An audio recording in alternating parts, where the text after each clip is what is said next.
let's make a painting. I will try to.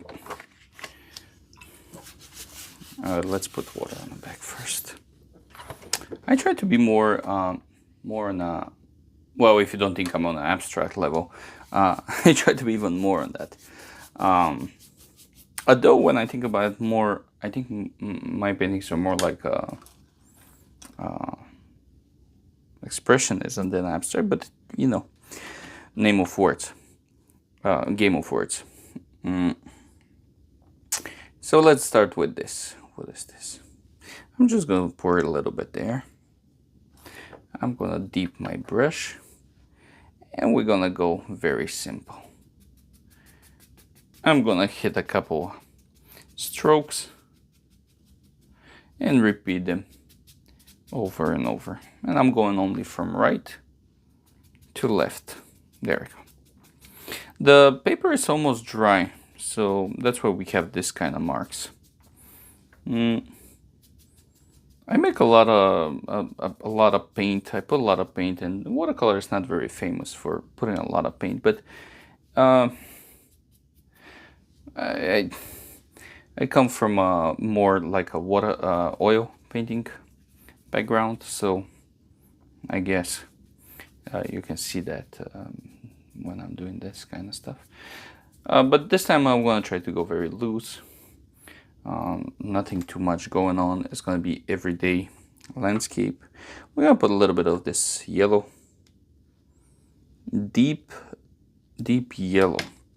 I'm not gonna bother even cleaning my brush. We're just gonna put this yellow here, and we're gonna try to go around, keeping the same idea here for the sky. And the whole painting is just gonna be like a bunch of taps. I mean, we already started like this.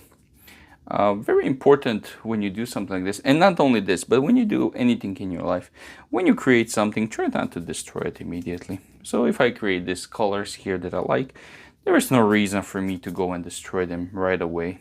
You know, take it easy.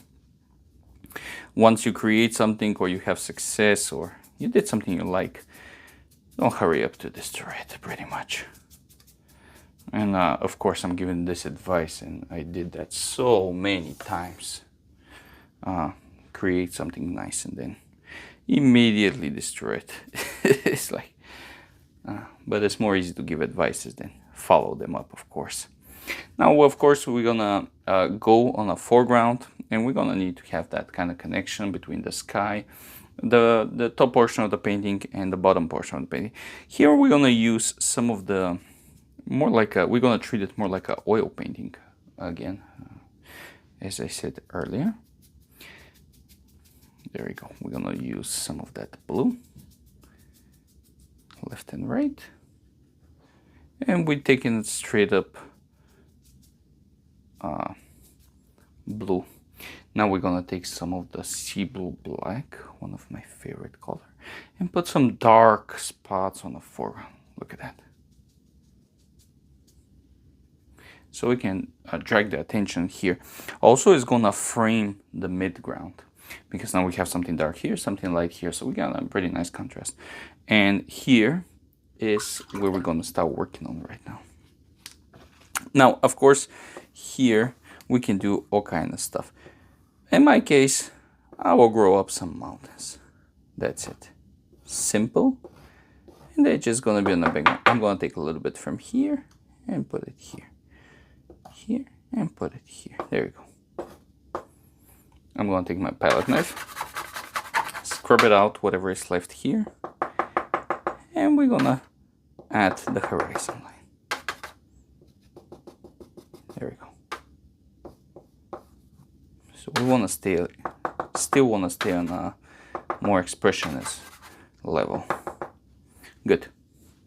Now this one should be dry enough. So now is the time to show up a little bit of textures. There you go.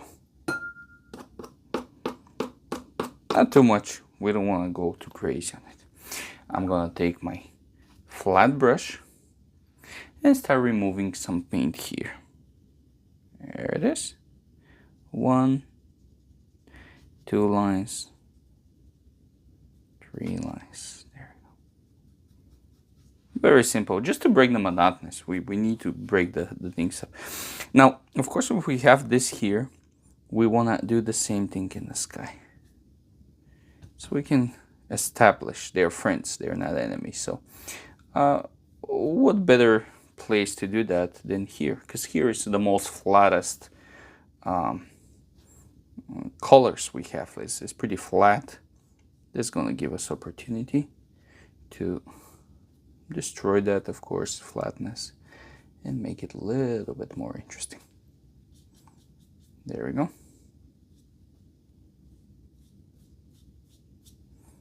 Good enough.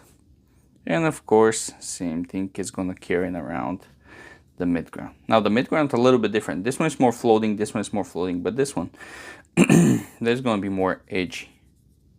And the reason for that is you want this one in the midground to be similar as this and this on the background and the foreground, but also you want that to relate to this, the mountains, and that's why our edges here is going to be more profile, more show up better.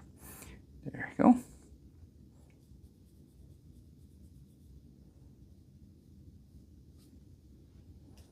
One or two edges is more than enough.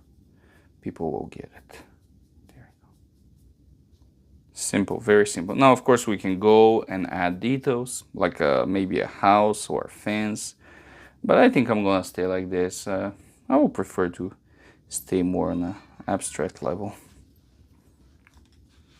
There you go. Watercolor, abstract, landscape.